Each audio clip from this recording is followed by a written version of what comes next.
Telling you, today is one of those days. Dude, stop with the cute face.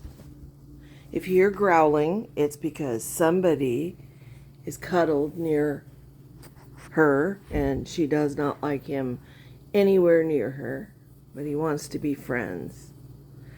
And this one is insisting on crawling on me. Sir, I'm trying to make a video. This is like take 3 because, no joke, everybody's misbehaving. And you stink already. Do I have to change you again? Can I change you when we are done? Just unload in there.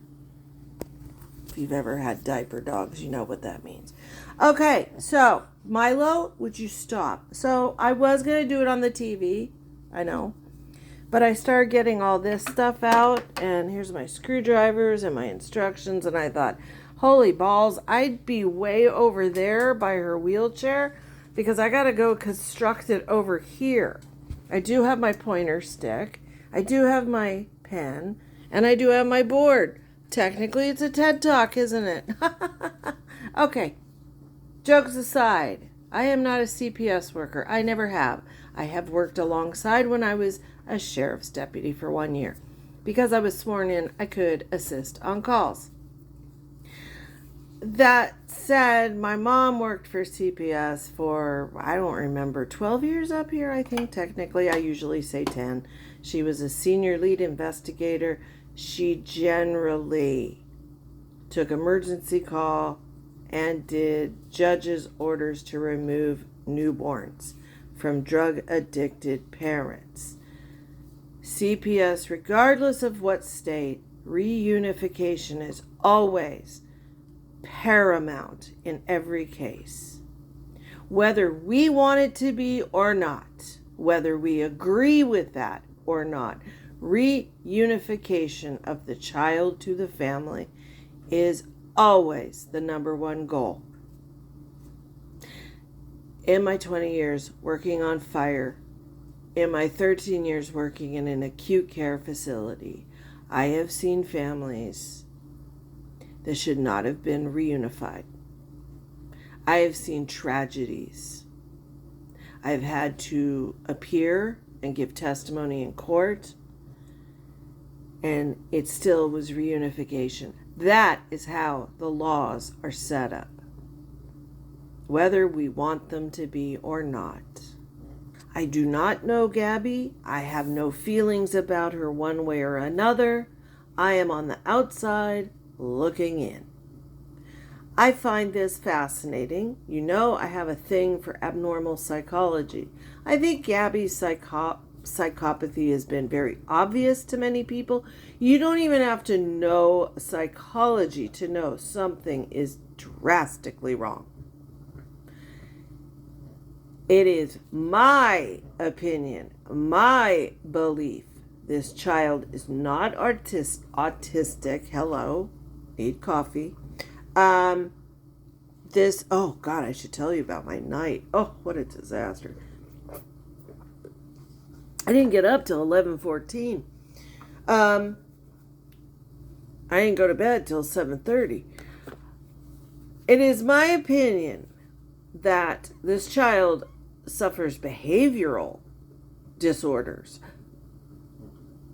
some of which may be genetic. I doubt it. I see from old videos when this child was like 18 months old, living and growing up in a chaotic environment, no stability, no rules, no discipline, parents that loudly converse, loudly argue, domestic violence. I think the whole family is animal crackers to a certain extent. There were some things in this report that were interesting. She grew up with 3 siblings. I thought she said she grew up with all 5 of her siblings, the sister aunts. I guess 2 of them were old enough to be out of the house.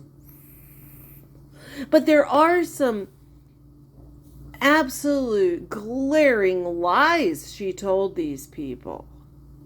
And if she thinks she's outsmarting them, she's not. I know it's not a spoiler because I put it in my community post. I believe her IQ ranking was inaccurate. I still stand by 68. I'm usually pretty good with IQs. I initially said 68 to 72. I think 68 is more appropriate. High end 72, but I'm don't know about that. And that's not throwing shade. I have seen people with lesser IQs accomplish fantastic things. That comes from a desire, an inner desire to work hard.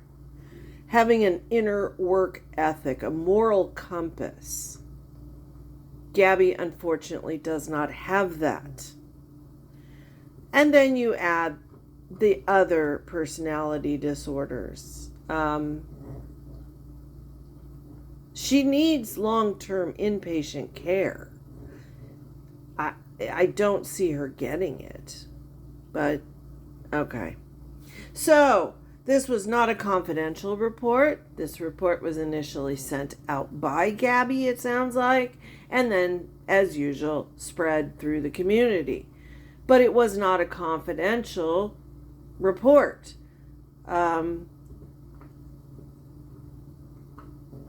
She didn't even have any shame in before the testing about the IQ test. Most of us probably would. So what were the tests? I told you before, the MMPI I have gone through a few times. If you work any stressful job or a job that entails a clearance, you must do MMPIs. So for the sheriff's office for fire, I had to do them.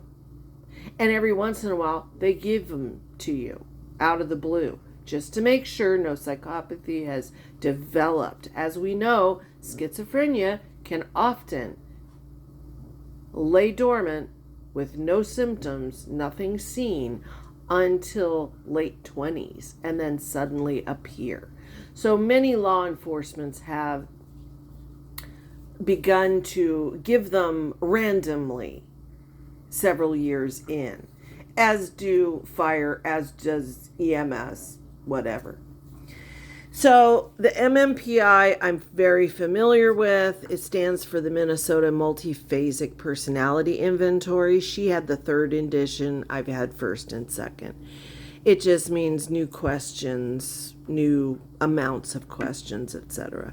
It's a true false. Mine was approximately 300 questions. And like I told you, it is a test that's developed to trick you. Mine was pretty much the same 9 questions written differently over and over. And that's how they can trip you up and find out if you're being deceptive. It highlights personality disorders, and it is used for legal purposes, for occupations, and for risk assessments. The KBI-2 is now our standard IQ test. It stands for the Kaufman Brief Intelligence Test. She had second edition. It's a standardized test, meaning everybody gets the same test across the board. And it's given ages 4 and up. You can be 110 and still take it. It'll be the same one. And what it does is it measures verbal and nonverbal intelligence. So basically, your IQ. So let's get into the report. Which she did within a reasonable amount of time. I'm sorry I have to call her Jan, y'all. Background information, here we go. We're going to get a small excerpt from the book. Are y'all ready? Okay, here we go. Family history. Jan was born in Illinois and was raised by her grandparents. She had a twin sister and 3 half-siblings. She explained that her parents were very young at the time of her birth, so they were unable to meet her needs and ensure her well-being. That being said, she reportedly maintained contact with her parents throughout her life. Her father was identified as being an H addict and died at the age of 40. Her mother and grandparents were living in the present time. Jan denied ever being married. At the time of this evaluation, she was engaged to Bean, I forgot, I didn't even think of a name for you, dude. She was engaged to Bean. She and Mr. Bean had a son together. We know who this is. She denied any abuse or police involvement in her current or previous relationships. We know that's not true. But she described her past boyfriends as being jerks. Adapted functioning skills. Jan moved out of her grandparents' home to live with her sister at the age of 18. She denied ever living on the streets, but she recalled having to stay in hotels in the past because of mold problems in her residence and being evicted. At the time of this evaluation, she lived in a duplex with Mr. Bean and their son. Jan had a driver's license and her own vehicle, and she had her own bank account and maintained finances on her own. She described herself as being normally functioning and fully independent adult with regard to her day-to-day responsibilities and her ability to care for her son. She denied ever feeling overwhelmed by any of her personal responsibilities or her son's needs. Academic history.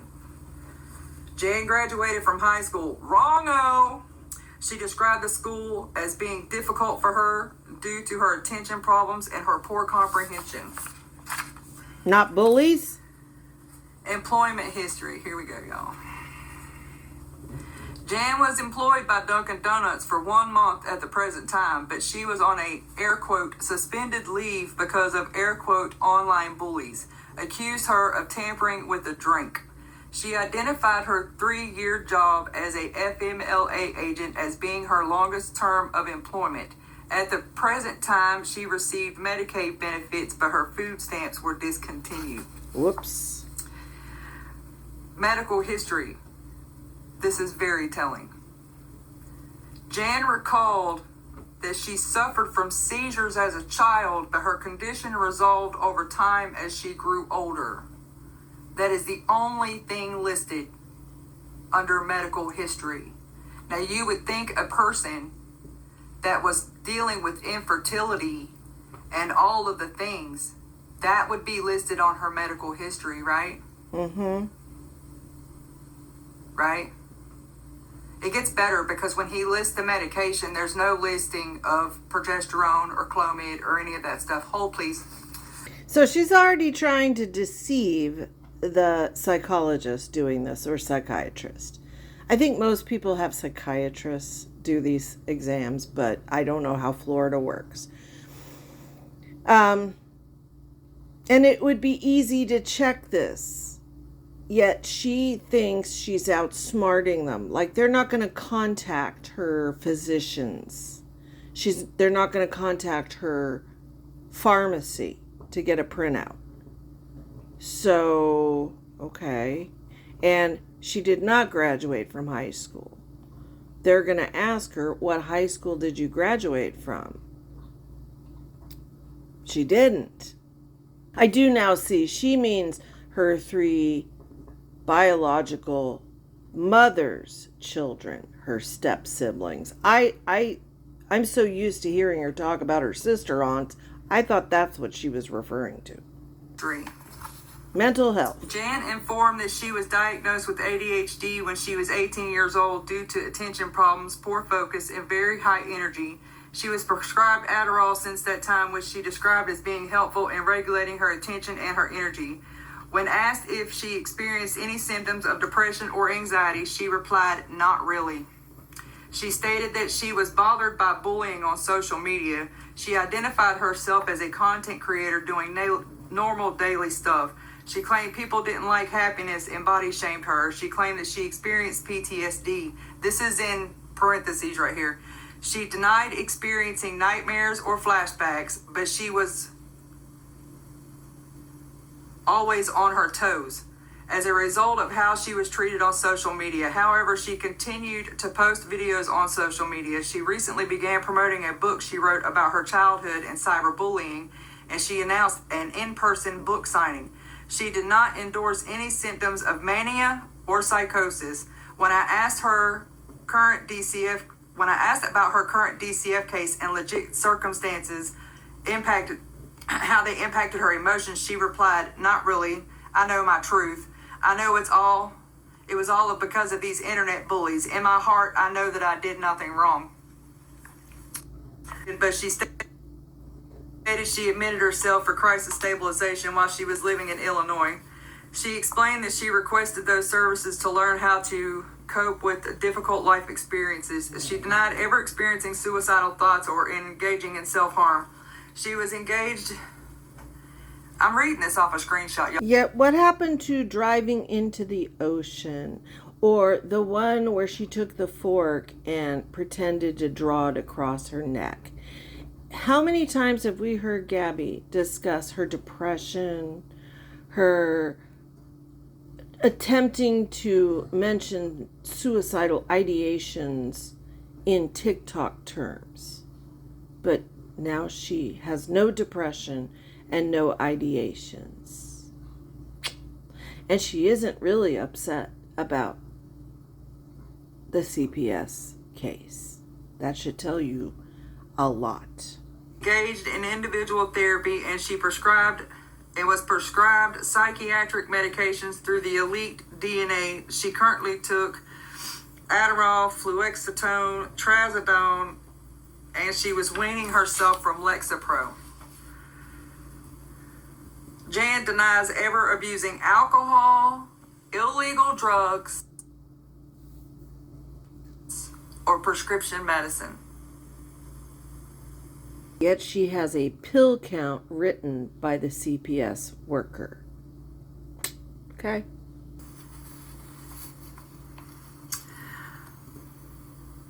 Jan informed that she was arrested and charged with battery against her fiance in 2018, but on page 2, she had never had any type of domestic dealings with that. You see what?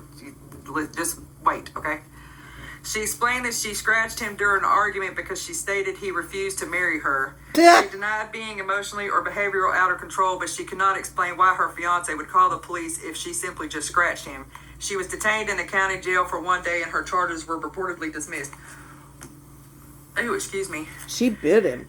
DCF investigation. Jan stated that DCF opened approximately 40 to 50 investigations into her son's well-being due to false allegations made against her bullies on social media as a vendetta against her. She stated that she was accused of punching her son, burning her son, and locking him in his room, all of which she described as not true when asked by strangers on the internet. When asked why strangers on the internet would make such serious allegations and go to the extent of reporting her to authorities, she claims, y'all get ready. When asked why strangers on the internet would make such serious allegations and go to the extent of reporting her to the authorities, Jan claims they're jealous. I can do a high kick into a split. I color, I bake, I cook. I'm a good dancer, and people are jealous of that. Can you believe she said that? Can you believe that? She really believes people are jealous of her. It is mind-boggling. And you know what's really scary? Jan/Gabby is not the only one out there screaming this. Do you know just last week, Oppo has gone on and on and on about how jealous everybody is. I haven't even told you what he's been doing because I know you guys don't like him. He's now riding his bike in a 3-piece suit to sit in parliament meetings. And everybody's jealous of his handsomeness. Gabby really believes everybody watching her that calls CPS or whatever, they're not concerned with her child or her behaviors around said child. They're jealous of her talent. People are jealous of that. Jealousy can kill. They see somebody happy and thriving and they make themselves feel better, but they have child abuse and drugs on their record. While her son was never removed from her care and she agreed to a safety plan, which included pill counts, random drug screens, parenting classes, and mental health treatment. When asked why she had, this text gets real small for you. When asked why she had to do pill counts and drug screens when she never abused drugs or prescription medications, she replied, I really don't know, to be honest. It's all about the calls. I never tested positive in over 50 drug screens. When Jan was asked by the examiner to reflect on her actions in the past and identify what she could have done differently to avoid her current circumstances, she replied, "Not use social media." When asked why she continued to do so if it caused problems for her, she replied, "I'm allowed to be speaking out. A lot of people look up to me and I inspire them. I advocate for a lot of people so they know that they're not alone." When asked if she regretted any of her parenting decisions, she added, "None. He is very spoiled and very loved. And he has everything he needs." I'm sorry. When asked what she could do to prevent similar problems in the future, she replied, "Less time on social media so they don't have things to say. Few hours in the morning or when he is in school or sleeping. Just color and sing to them," she added. "Learn and grow from being a first-time mom and do better the next day." She claimed that she would stop using social media if she was required to do so. The examiner did not have a TikTok account. This is where it gets kind of interesting. The examiner did not have a TikTok account, so he was unable to access Miss Jan's account. However, an internet search of her name revealed several of the videos she uploaded to her social media account. Some videos were of mundane day-to-day activities such as her cooking and eating. Other videos contained sensitive information such as her son's struggles, her legal circumstances, and her DCF case. Y'all sit your asses down. Let's finish this up real quick. All right, where were we? Excuse me. The examiner did not have a TikTok account, so he was unable to access Jan's account. However, an internet search of her name revealed several of the videos that she uploaded to her social media account. Some videos were of mundane day-to-day activities such as her cooking and eating. Other videos contained sensitive information such as her son's struggles, her legal circumstances, and her DCF case and safety plan requirements. One video shows an incident in which CPI supposedly arrived at her home and questioned her about allegations made against her. However, the legitimacy of that video was in question because the individual identified himself as being from CPS when the agency in Florida is known for DCF. Other videos showed odd and erratic behavior from Ms. Jan. For example, she danced in her garage at 1 a.m. to loud music. She danced and sang loudly about President Trump. Why they put that there is beyond my... But anyways... She pulled up her shirt and exposed her stomach and bra while scratching her breast, and she spoke about sexual encounters with her fiance in which her son entered the room while her fiance was ejaculating. During the interview, she denied feeling overwhelmed by her day-to-day responsibilities, but in her videos, she complained that her home was always a mess and about... No, thank you. But in her videos, she complained that her home was always a mess and about the stress of managing her son's challenges. Videos also included her arguing with viewers who commented on her videos and were critical of her. In one video, she announced an in-person signing of her book. Others users posted their own videos to express their concerns about her mental stability and the well-being of her son. Many comments insisted that she get off social media and take care of her son. That's from his own research. Okay? That was them speaking. Jan was administered the KBIT-2 as a measure of her intellect. Her performance yielded a verbal IQ score of 68, a nonverbal IQ score of 58, both which were extremely low in range. Overall, she earned an IQ composite score of 61 percentile, extremely low range, which was suggestive of significant cognitive impairment, specifically her vocabulary and her word knowledge. Her verbal abstract reasoning skills and her nonverbal reasoning and problem-solving skills are very limited. Indeed, her scores were at the level of intellectual disability. However, she did not present as being intellectually disabled, so her scores may be underestimates of her true level of functioning due to her previously mentioned tendency to rush and make careless mistakes. So those test scores could be incorrect because she doesn't stop long enough to think about things, okay? Jan completed the MCMI-5 as a measure of her emotional and behavioral stability. Her responses suggested that she experienced a severe mental disorder at the present time due to dysfunctional personality features, mood instability, and delusional thoughts.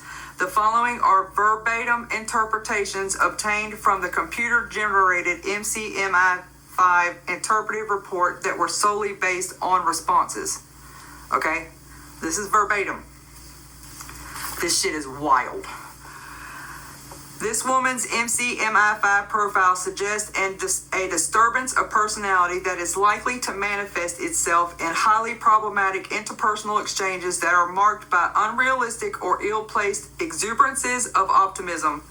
While she may convey a sense of control, authority, and efficiency at times, this veneer belies either a basic inability or callous indeficiency to accurately understand personal limitations of others and their situations. This discontinuity with the discontinuity with the realities of her environment creates a social defect that sets the stage for conflicts ranging from awkward misunderstandings to perpetual interpersonal turmoil. So basically, she misunderstands social cues in friendships and close relationships. She can't make lasting friendships because she oversteps her boundaries and has unrealistic expectations of what friends are supposed to do. She also has no ability to set or adhere to boundaries. She is all important and the friend is not. While this woman makes a good first impression and is quite capable of establishing promising friendships, relatively few of these relationships are likely to be long-lasting. Those who have endured longer and perhaps more involved interactions with her may become tired of her overwhelming and persistent presence, and in some cases may distance themselves if she becomes manipulative or unreasonably demanding. I'm reading a screenshot, y'all. This has hurt my eyes. As others show warning interest, she is likely to initially deny the existence of any difficulty. However, as a rejection becomes intimate, her usual energy may waver from exuberance to irritability. Okay, not warning, waning. So when she misses the cue of the other person in the friendship, their interest waning because they're tired of the manipulation, her overbearingness, her lies. She misses those cues. And then when the person just throws their hands up and walks away, that rejection hits her harder because she never sees things coming. Or manage her own buried insecurities, she is likely to attribute her less desirable qualities onto others with little or no cause. This woman may be willing to self-examine her role in difficult situations, and she may engage in ever-increasing reckless and erratic pursuits under periods of prolonged distress. Driven to deny life's more tedious realities, including realistic limit setting and self-accountability, she may seek out novel experiences and continue grasping for opportunities to the point of exhaustion. We're exhausted, y'all. Fatigue in cases such as this may participate significant decompensation with marked but possibly, intermediate dysphoric and liable effect. I'm really trying to read this screenshot. Also salient is her preoccupation with minor fantasies of its success, beauty, love, and somewhat undisciplined imagination that takes liberties with objective reality to assert and reinforce her boastful self-image. That one is the one that drives me insane. To boil that whole mouthful down, she has these delusions of becoming famous, no matter how. Novel approaches. She doesn't care if she rolled around in a bucket of poop If it would make her famous, she'll do whatever it takes, to the point of recklessness, which could put her child in danger. Takes liberties, undisciplined expectations. I love this. Self-image. She places few limitations on her fantasies or rationalizations, and her imagination is left to run free of the constraints of reality or the views of others. She is cognitively inclined to exaggerate her power, to freely transform failures into successes, and to construct lengthy and inaccurate realizations. Moreover, she is quick to deprecate those who refuse to accept or enhance her superior self-fucking image. Let's play that one again, because even though Feisty's having trouble reading this is really important. And that takes liberties with objective reality to assert and reinforce her boastful self-image. She places few limitations on her fantasies or rationalizations, and her imagination is left to run free of the constraints of reality or the views of others. She is cognitively inclined to exaggerate her power, to freely transform failures into successes, and to construct lengthy and inaccurate realizations. Moreover, she is quick to deprecate those who refuse to accept or enhance her superior self-fucking image. Exhibits a number of symptoms that are characteristic of delusional disorder, such as transient ideas of reference, feelings of grandiosity, and irrational jealousy. These symptoms may have been precipitated by a serious setback to her image as an autonomous superior person who is unconstrained by the convictions and rules of society. Wow. These symptoms may have been perpetuated by a serious setback to her image. Autonomous superior person who is unconstrained by the convictions and rules of society. That pretty much says it all, and that makes her very dangerous. Betrayal or humiliation are likely to contribute to her unwillingness to accept the viewpoints of others. As a result, she waves her suspicions into a network of invalid beliefs.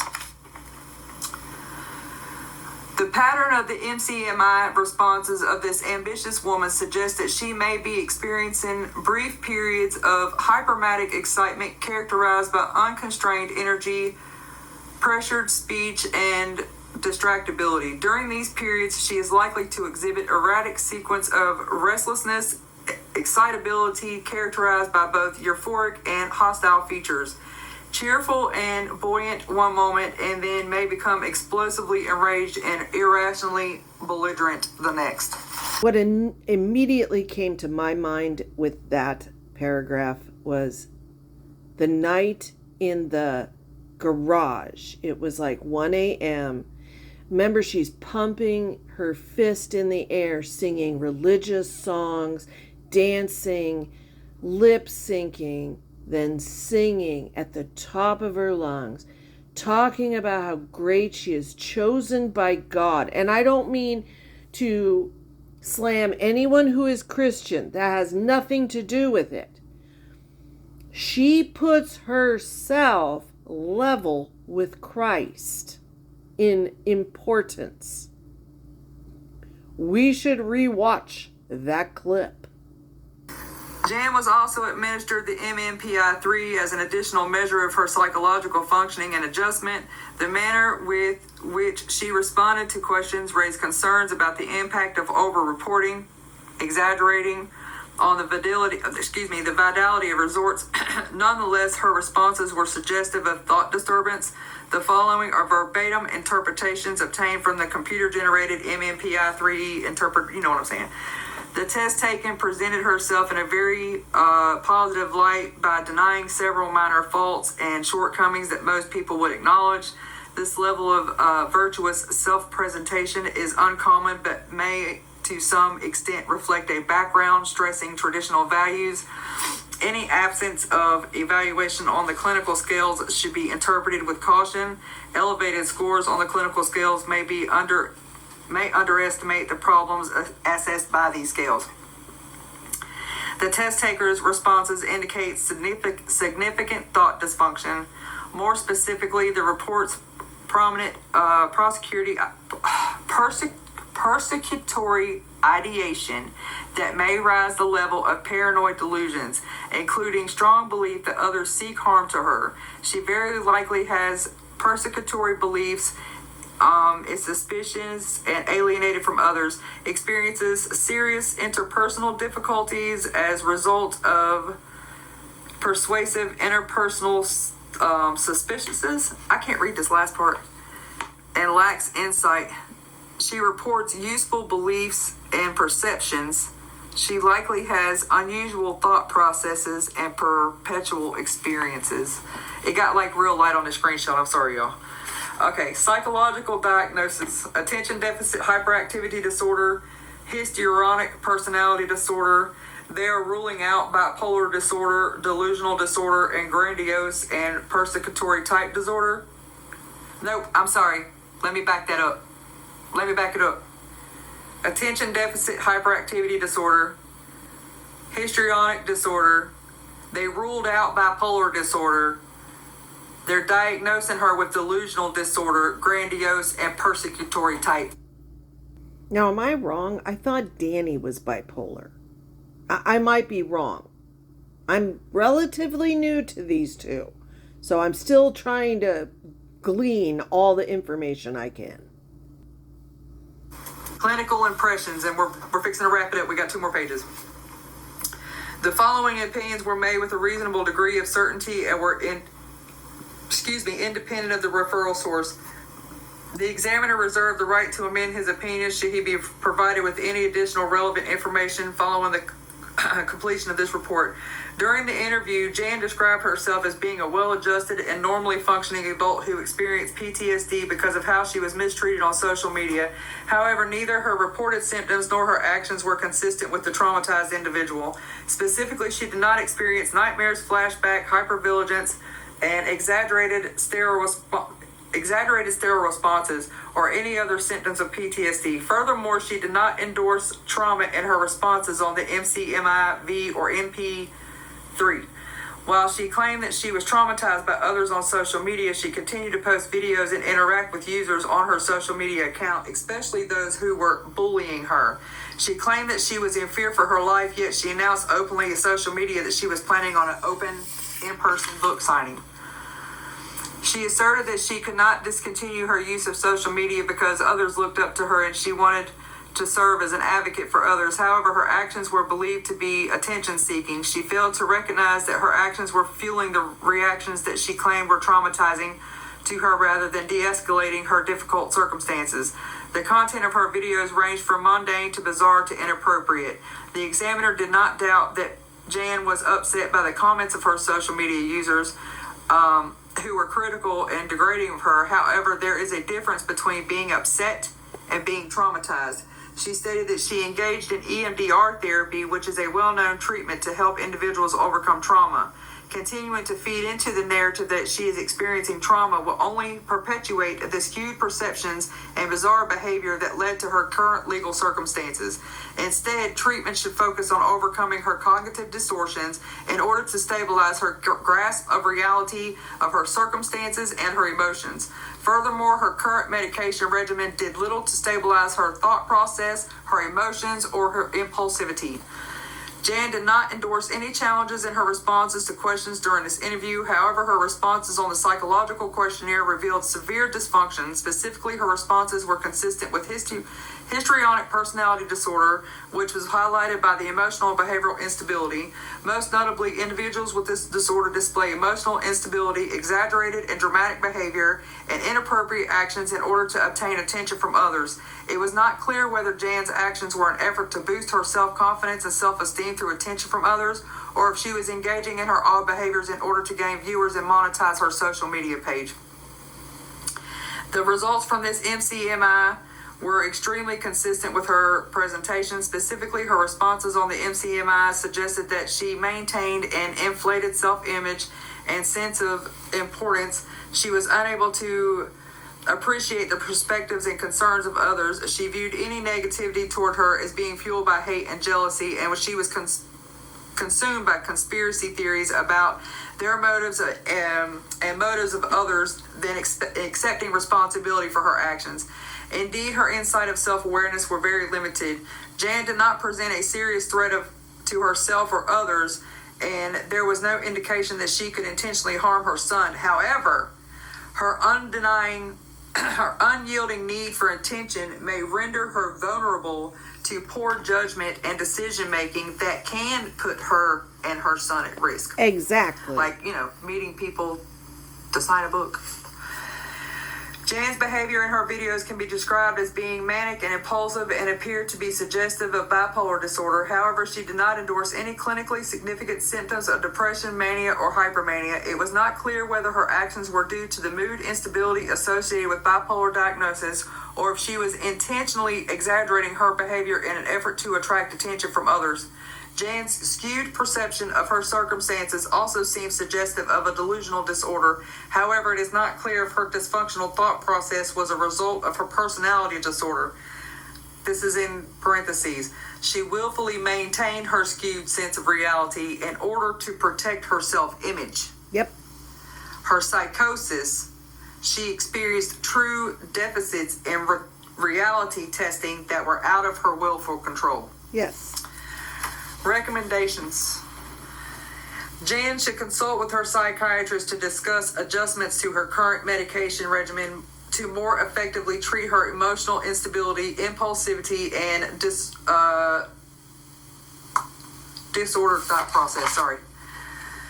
Jan should attend weekly individual therapy. Her sessions should primarily focus on improving insight and self-awareness by overcoming her cognitive distortions and her skewed perceptions of reality to explore the source of her need for attention. Sessions should also improve her ability to appreciate the perspective of others and her ability to accept responsibility for her actions, to appropriately advocate for herself, to self-monitor and self-regulate her emotions, to develop coping strategies to manage difficult experiences, to utilize appropriate self-soothing strategies and healthy outlets for her emotions, and to set goals to build a true self-conscious. And then there's a thing saying it was sent to the fucking caseworker. So, no great shock. The woman is delusional, both in her grandiosity and her gang stalking beliefs. She has an elevated, inflated, unbelievable self-image built on lies. She finds herself the most talented, the prettiest, and she's none of these things. She lives in a different reality than all of us. Now, I know most psychologists will say histrionic personality disorder is not a dangerous condition. I beg to differ because I have actually seen the need for attention put others at risk, never mind putting themselves at risk. Would I feel comfortable putting a child with a histrionic person as bad as Jan? No. Personally, no. Not until another psychiatrist, independent of her choice, be it court appointed, be it agency appointed, an independent psych reevaluates, retests, and says, there's been improvement. That is simply my opinion. Are these findings a surprise? No, not at all. The only thing that she needs to do is get offline. Get offline, get her help, take the recommendations, retest, and see if there's improvement. Period. And whoever her friend that's supposedly the nurse, that person has been knowingly aiding and abetting this bad behavior. That goes against the oath that nurse took. It's do no harm. And instead, you are harming somebody. You're harming an entire family.